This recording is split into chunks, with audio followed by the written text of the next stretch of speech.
The place, Humboldt, Nebraska. It's New Year's Eve, 1993. Normally, New Year's is a time for celebration and renewal, but not this year.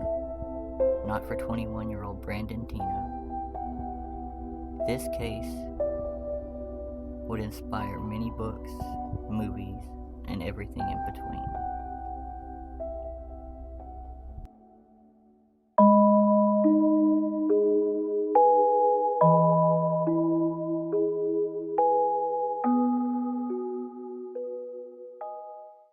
Hey guys, it's Trisha. I hope y'all are having a wonderful day, and if you are, sorry to bring you down. Welcome to another episode of Transgender Victims. This is going to be my first one to feature a transgendered man, or well, boy, a male, and it is about Brandon Teena. This is a pretty popular case. There's even a movie made about it called Boys Don't Cry, which I personally have yet to see. I don't know what's wrong with me. But I do intend on watching it very soon. So, I hope y'all enjoy this episode. These are, like I always say, these are like the hardest for me to make emotionally, because they're just it's hard to read the details of them and stuff, because it's sad. So anybody with a heart could see how I would have trouble with it. So, but regardless, you gotta do what you gotta do. So, here we go. A gruesome triple murder 19 years ago left emotional scars on the people of Humboldt, Nebraska. 3 people killed, including Brandon Teena, a 21-year-old transgender Nebraskan who the convicted murderer now sits on death row for. In this exclusive special report, 1011's Chad Silver speaks with a man now facing execution.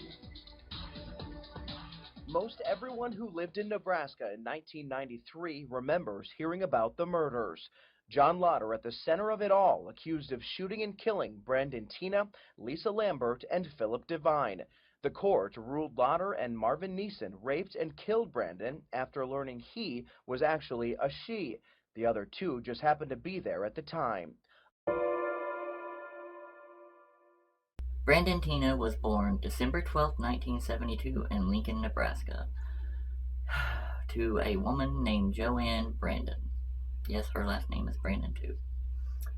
He has a sister named Tammy, and they grew up in a mobile home park in Lincoln, Nebraska. This sucks really bad, but when they were kids, Brandon and his sister Tammy, they were both sexually abused by an uncle. And that is heartbreaking to learn.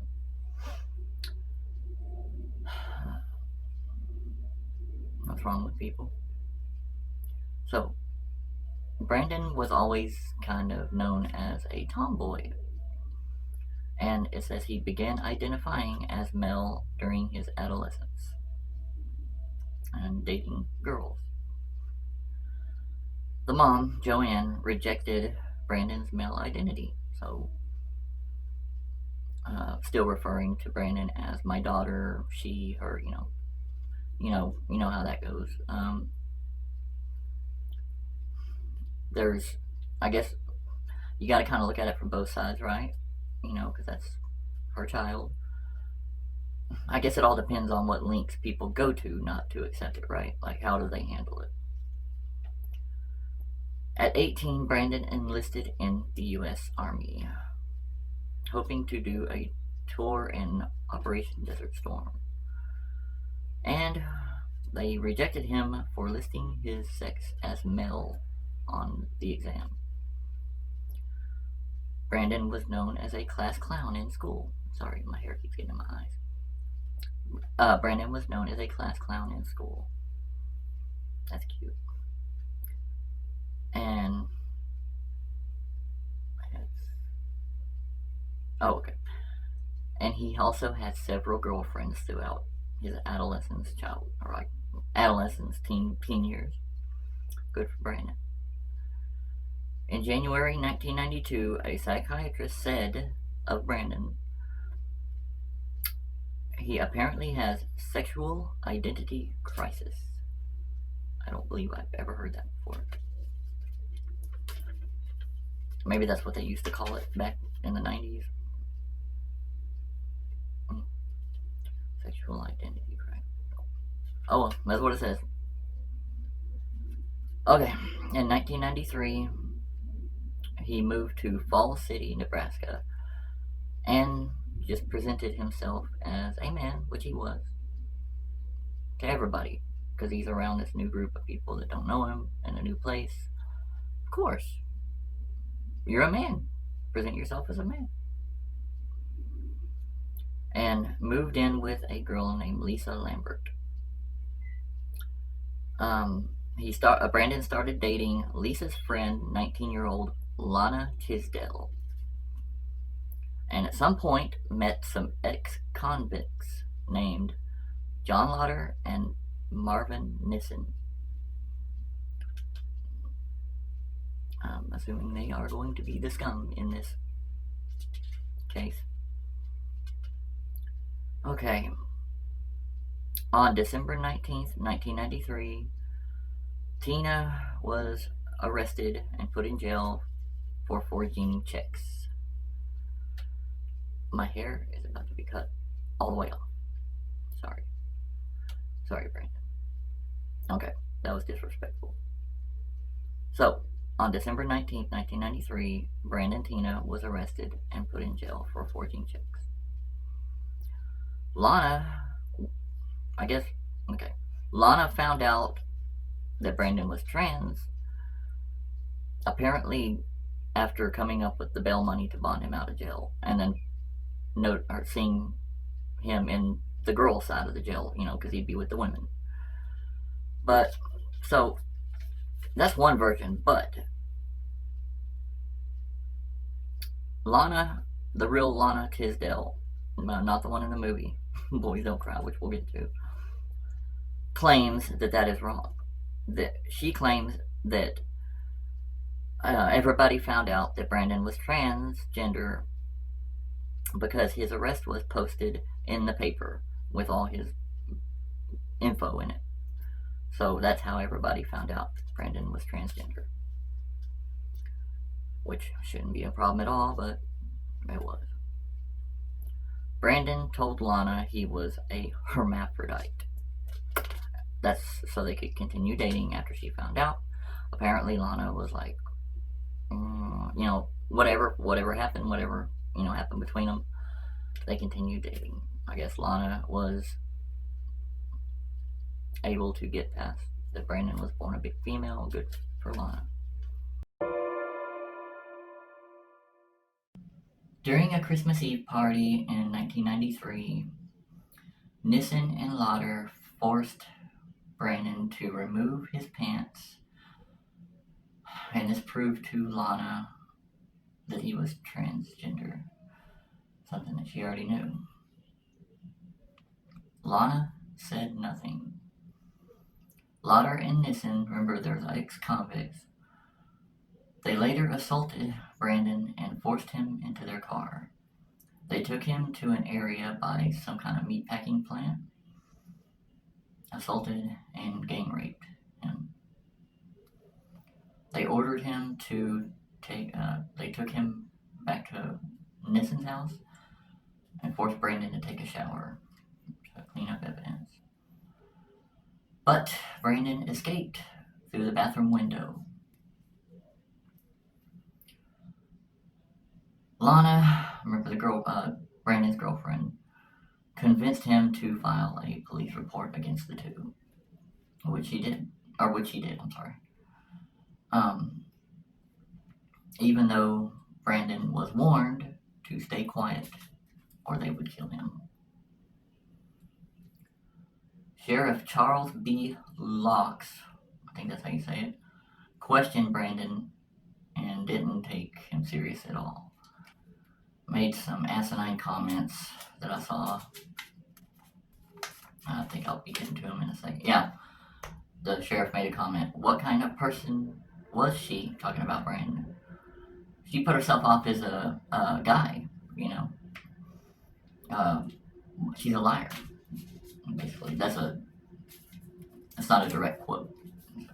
Paraphrasing. So Nissen and Lauder were taken in for questioning, but not charged by Sheriff Locks, despite ample evidence. Around 1 a.m. on December 31st, 1993, New Year's Eve, Nissen and Lauder drove to Lisa Lambert's house, that's where Brandon was staying, to look for Brandon. Lisa refused to say where he was, but they found him under a blanket at the foot of Lisa's bed, probably terrified and shaking, I'm sure. They asked who else was in the house. Lisa said that Phillip DeVine was there. Phillip was a man who was dating Lana's sister, so dating Brandon's girlfriend's sister. Wrong place, wrong time, I guess. Yeah. They shot Brandon in the stomach and stabbed him to death. Then they shot Lisa and Phillip DeVine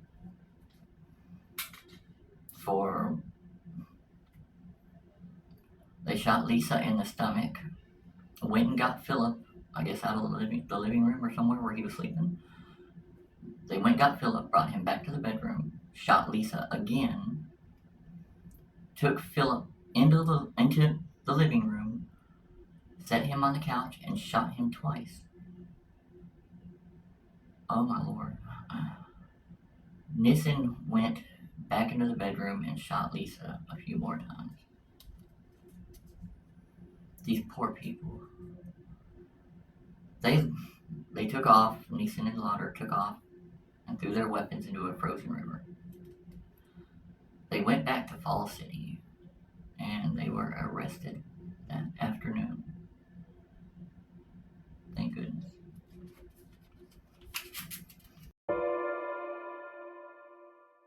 So this was a horrible homicide. Horrible. And I definitely get the idea that the early 90s were not a very good time to be transgender. Poor Brandon. If only. Sorry Brandon. Brandon is buried. Brandon Teena is buried at Lincoln Memorial Cemetery in Lincoln, Nebraska. His headstone has his dead name on it, whatever that is. Doesn't matter what it is, but that's what's on his headstone. He's got an epitaph that reads, daughter, sister, and friend. That is freaking terrible. Comfort for the mother, sure. Joanne. Okay, yeah, maybe that gives her comfort. Wasn't a daughter. It was your son. Former daughter. Whatever. How would Brandon feel knowing that's what was on his headstone? I don't know. Okay, Nissen was sentenced to life in prison. He testified against the other one. Assuming, yeah, that's what. Okay, so Nissen testified and got life in prison, reduced sentence. Still life in prison, which is good.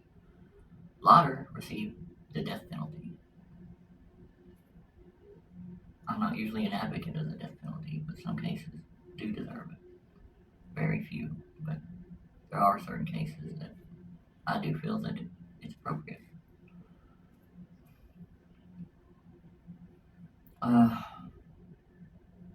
They have since made several appeals, both of them, and lost them all. One of them even, I think the one that's on death row, Lauder, even appealed all the way to the Supreme Court to review the case, and they rejected it. They said, get out of here with that. At some point, the mom of Brandon, Joanne, was awarded $80,000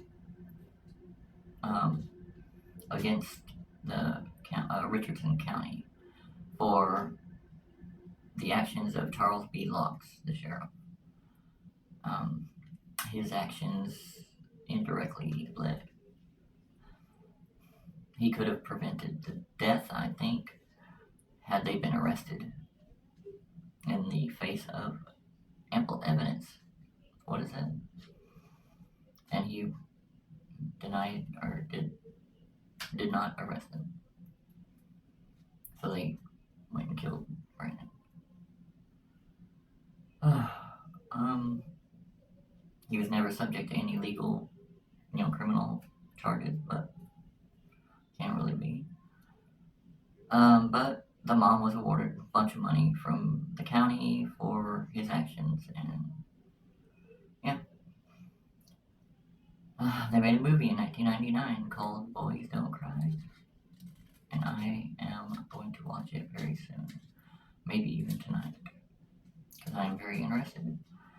I had heard of that movie before and had no clue it was about this,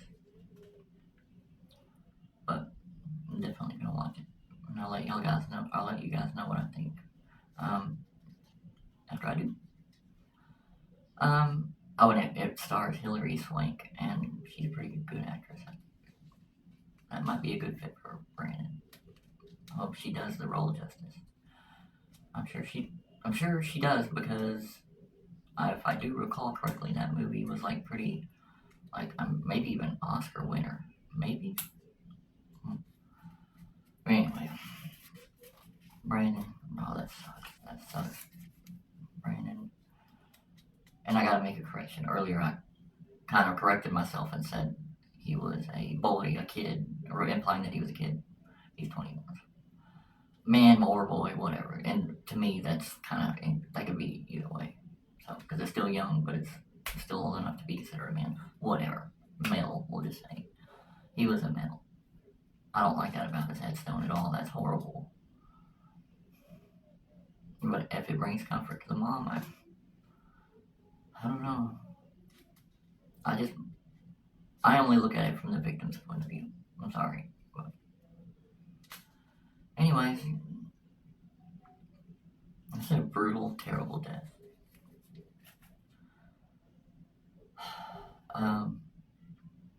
This led to some hate crime laws being enacted, as the other one did that we talked about on the last episode.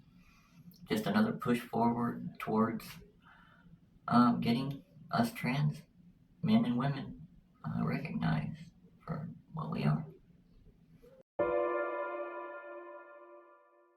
Guys, this is the part where I'm going to light the virtual candle for poor Brandon Teena, a life taken way too soon at 21 years old in a brutal, brutal way, all the way back in 1993. If only maybe he could have lived nowadays, maybe this wouldn't have happened. I really hope the two men responsible for Brandon's death have gotten what they deserve and are still going to get what they deserve. This was totally callous on their part. Yeah, especially 3 homicides too. Brandon was innocent, but you know what I mean. They started this to begin with by, raping him, Brandon, and telling him to stay quiet. Of course he did the right thing, and he paid. He did nothing wrong. Brandon did nothing wrong at all. So Brandon, I love you, man, and you're gonna be missed. I'm sure your family and friends feel the same way. I know they do, just after what I read. And that's gonna be it for this episode, guys. I will see y'all on the next one. Good night.